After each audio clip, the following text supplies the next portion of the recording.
Hey legends, what's up? It's Darkmech here and welcome back to another video. Today we're talking weapons. Tank weapons. Da-da-da-da. Cut to some cool music, you know, or don't. D-Mech, Rude Boomerang, insert more Australian colloquialisms. Be big, it's gonna be hype. I'm pumped. Woo. So season 4 is here. There's 3 fated rotating raids, there's some new dungeons, and this leaves a lot of people wondering, what weapon do I want? Well, don't worry, for I am here. No, it's not really like that, is it? For I am here. I am here! I've been watching too much My Hero Academia. We're going to cover all 6 tanks in today's video. So starting off with the Blood DK. So Gavilar the First Arbiter versus Jathies the Prison Blade. Now in a min-max setting, Gavel is the better choice to spend your coins on. The effect has the ability to absolutely delete a pack from the game, and Jathies just cannot match that. Jathies has a really solid proc in regards to primary stat boost on that short term, but in terms of just raw power output, there is no matching a weapon like Gavel, and considering it went through unchanged into season 4, it just stays the #1 pick. If you are completely opposed to the raiding scene and you just want Mythic Plus options, pretty much stuck with Tazavesh with the Sky Reaver Great Axe of the Keepers. Grimrail Depot also has a sword, I think it is, the Overseer's Final Word, and Mechagon has a log, but highly suggest getting in, getting coins, get a Gavel. Moving on to the Brewmaster Monk. So pending your preference for 2 one-handed weapons or a 2-handed weapon, your one-handed combination is going to be Domination's Deliverance and Cruciform Vein Ripper for your offhand. Vein Ripper deals an insane amount of damage via its proc. I do believe you can also proc it by standing inside the boss's hitbox as well, not necessarily needing to be behind the boss. If you prefer a 2-handed weapon, then you're going to be going with Zovstrom the Unmaking. This is actually a better payoff in regards to saving your coins rather than having to purchase 2 one-handed weapons.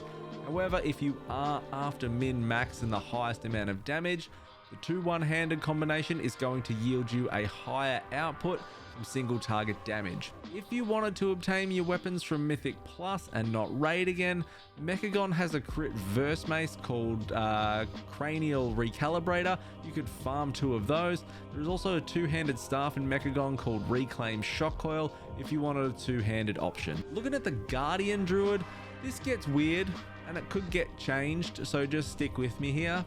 Gavilar the First Arbiter is actually your #1 preference as a Guardian Druid, even though you can't loot it as a Guardian Druid. But now you can buy it from the vendor in season 4. The damage from the boon is so balls out crazy, it's worth losing the agility for.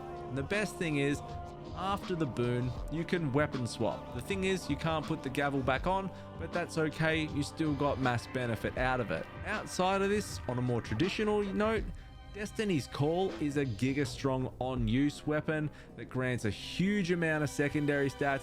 It also transforms you into a kick-ass Angel of Death. This is a great option.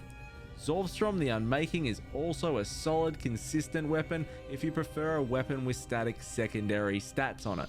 If you want options outside of all the raid stuff, Tazavesh also drops a staff, Spire of Expurgation, I think it is, something like that. To the Protection Warrior now. So weapon wise, Devastated World Shard or Reaver of Renewed Resolved is the one-handed weapon you're going to be chasing in the raid environment. Now you can buy Devastated World Shard from the vendor.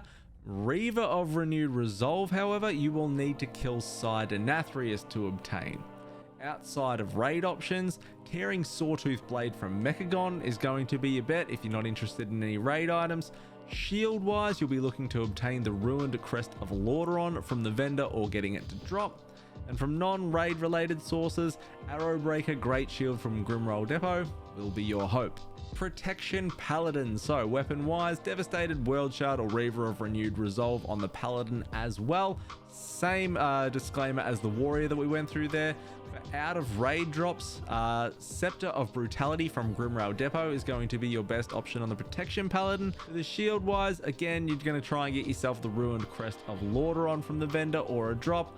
And if you don't want loot from a raid, the package protector from Tazavesh will be your best shield option. Last but not least, the Vengence Demon Hunter. So weapon, no surprise for Vengence Demon Hunter, you want to get 2 Cruciform Vein Rippers. The proc on this weapon, as I mentioned with Brewmaster in the offhand, is absolutely nutty buddy. From a Mythic Plus point of view, there isn't going to be anything that you are going to get that is going to give you the same level of output as 2 Vein Rippers. And I know raiding can be hard for a lot of people, but I would really encourage you to try and do this to get your hands on this if you want to play Vengence Demon Hunter. Outside of this, you still do have the Glaives as an option in Tazavesh, and that is probably your best option with Event Horizon's Edge there. So that is it, legends. Hopefully this helps you out. I know there was a lot of questions floating around with the return of old dungeons, the new faded raids, what was going to be BIS, what should you spend coins on, what should you go after. Hopefully this answers those questions. If you do have any further questions, hit me up in the comments below. Otherwise, thank you so much for checking out the video. Like, comment, subscribe. I'll see you all next time. See you, legends.